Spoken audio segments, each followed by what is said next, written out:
Hi students, कैसे आप सब लोग। मुझे उम्मीद है कि आप सब लोग बहुत बढ़िया होंगे।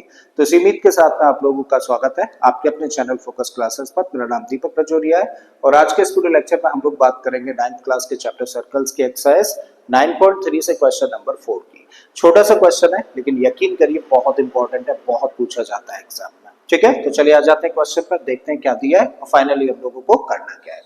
तो क्वेश्चन में हम लोगों को दिया है, if a line intersects two concentric circles with center O at point A, B, C and D, then prove that AB is equal to CD।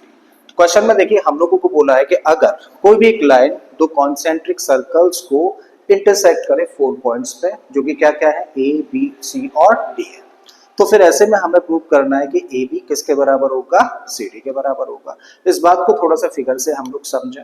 भाई हम लोगों को यहाँ पे दो सर्कल्स दे रखे हैं, पहला सर्कल ये है और दूसरा सर्कल ये है, और दोनों का सेंटर क्या है, ओ है। और कोई भी दो या दो से ज्यादा सर्कल्स जिनका कि सेंटर एक ही होता है, यानी कि एक ही सेंटर को लेके अगर सर्कल्स ड्रॉ किए जाए तो ऐसे सर्कल्स को हम लोग क्या बोलते हैं, कॉन्सेंट्रिक सर्कल्स।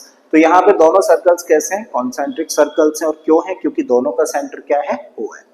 अब एक लाइन है जिसको कि हम लोगों ने नेम दे दिया एल, और ये लाइन एल इन दोनों सर्कल्स को किस किस पॉइंट पे कट करती है, देखो बाहर वाले को ए और डी पर कट करती है, जबकि अंदर वाले सर्कल को बी पॉइंट और सी पॉइंट पर इंटरसेक्ट करती है। ठीक है, तो अब हमें प्रूव करना है कि ए बी यानी कि ये वाला जो लाइन सेगमेंट है वो किसके बराबर होगा, इस लाइन सेगमेंट सी डी के बराबर होगा। ठीक है, आदि क्वेश्चन समझ आ गया है।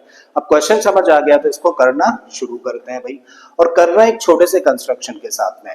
देखो इसको करने के लिए हम लोग क्या कर रहे हैं, हम लोग एक छोटा सा कंस्ट्रक्शन सेंटर ओ से इस लाइन एल के ऊपर एक परपेंडिकुलर ड्रॉ कर रहे हैं। ठीक है, तो चलिए करते हैं भाई। सेंटर ओ से हम लोगों ने इस लाइन के ऊपर परपेंडिकुलर ड्रॉ कर दिया और इसको क्या देते हैं, चलो ओ एम। करेक्ट है, तो ओ एम ड्रॉ कर दिया है हम लोगों ने एल के ऊपर परपेंडिकुलर। बात यहां तक समझ आ गई। अब करते हैं इस चीज को प्रूव।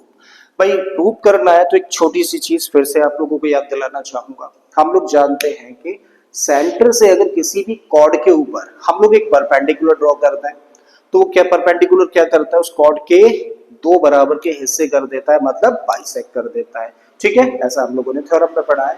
तो यहीं से हम लोग इसको शुरुआत दे रहे हैं और हम लोग यहाँ पर मेंशन करें, we know that the perpendicular drawn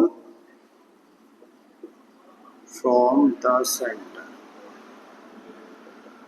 to a chord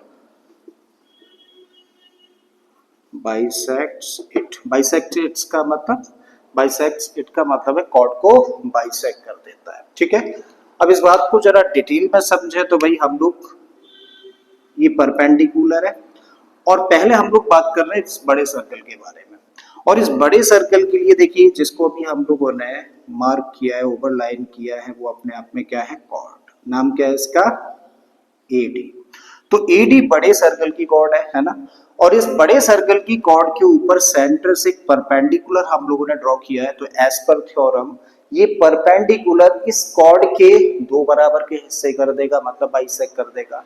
तो बाइसेक्ट करने का मतलब ये जो पार्ट होगा ए एम वो किसके बराबर होगा, डी एम के बराबर होगा। ठीक है, so according to this theorem क्या लिख सकते हैं, तब हम लोग कह सकते हैं कि भाई ए एम किसके बराबर होगा, डीएम के बराबर होगा। और इसको कह दीजिए क्वेश्चन नंबर 1। राइट, अब आ जाते हैं भाई हम लोग इस छोटे सर्कल पर।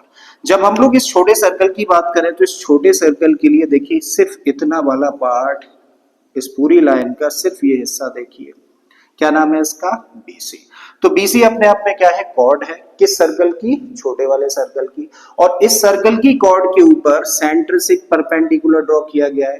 तो इसका मतलब ये परपेंडिकुलर इस कॉर्ड को बाइसेक्ट कर देगा, और बाइसेक्ट करने का मतलब क्या है कि बीएम पार्ट किसके बराबर होगा, सीएम पार्ट के बराबर होगा। ठीक है, तो यहां पर लिखते हैं ऑल्सो, यानी कि बिल्कुल इसी तरीके से bm किसके बराबर होगा, cm के बराबर होगा। और ये बन गई इक्वेशन नंबर 2। अब हम क्या करें भाई, इक्वेशन नंबर 1 में से इक्वेशन नंबर 2 को सब्ट्रैक्ट कर रहे हैं। तो भाई 1 माइनस 2, तो लेफ्ट हैंड साइड में से लेफ्ट हैंड साइड को माइनस करिए और राइट हैंड साइड में से राइट हैंड साइड को। तो यहाँ पे लिख सकते हैं हम लोग am माइनस bm इक्वल होगा किसके, dm माइनस cm, ठीक है।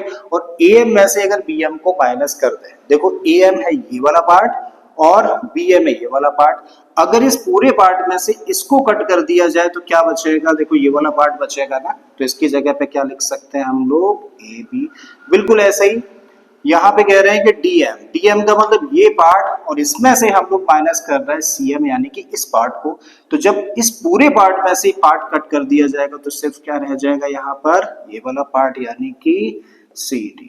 और यही भाई हम लोगों को प्रूव करना था, ठीक है। तो मुझे उम्मीद है कि आप लोगों को समझ आया होगा कैसे करना है इस क्वेश्चन को। अगर ऐसा है तो प्लीज वीडियो को लाइक कर दें, चैनल को सब्सक्राइब कर लें और बाकी के इसी तरीके के क्वेश्चंस के लिए प्लेलिस्ट पर चले जाइए। ऑलरेडी इस तरीके के बहुत सारे क्वेश्चंस मैंने अपलोड किए हैं।